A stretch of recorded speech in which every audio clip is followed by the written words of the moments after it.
Hello, this is RIK, and we are completing the remaining portions in physics in our first year PUC. Till now, we completed 9, 10, 11, 12, 13, and 14 chapters. Today, we will see about chapter number 15, waves.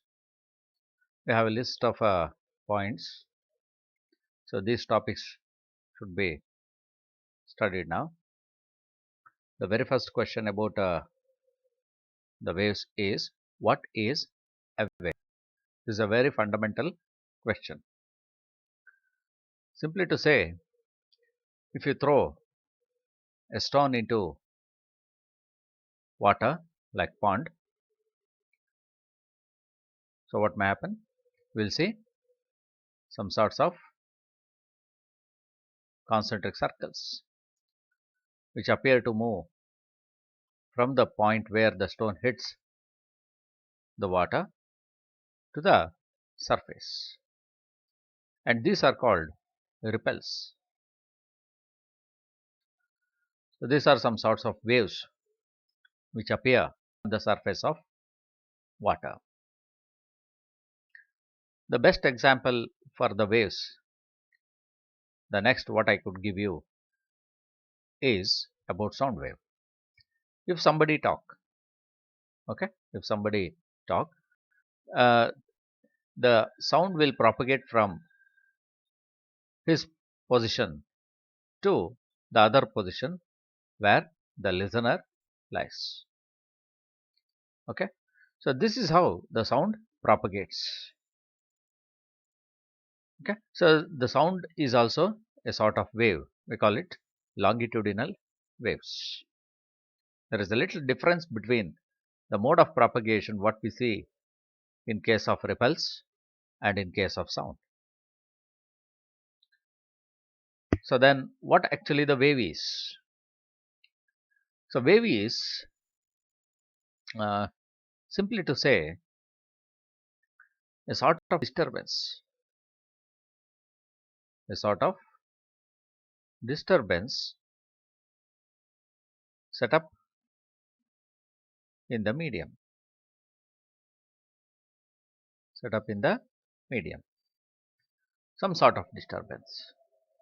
If you won't disturb the water surface in the pond, you won't see any waves.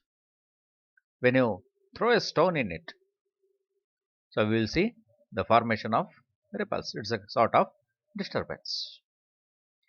Meantime, here also, when you talk, the air molecule will be forced to vibrate, and that vibration propagates, that means moves from one position to the other.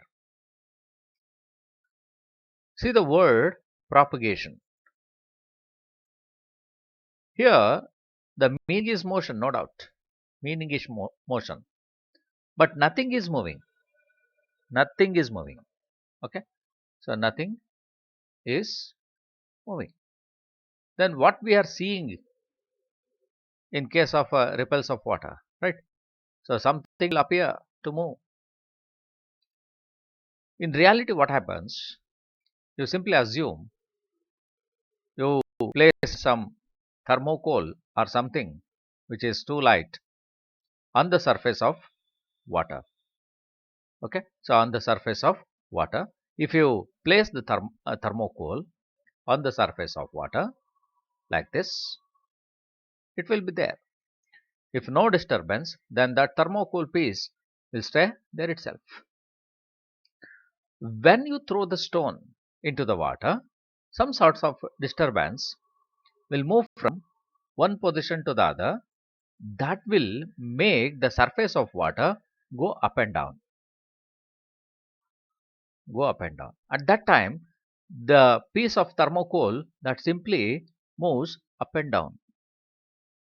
Still, we will see something is coming towards us, means towards the boundary. So then what the thing that is coming? The thing which is coming is the thing which is appear to move, that is motion, that is energy. Only energy is transmitted in this case. Okay, so from one position to the other position, only energy gets transmitted. So then what about sound? They're also the same thing.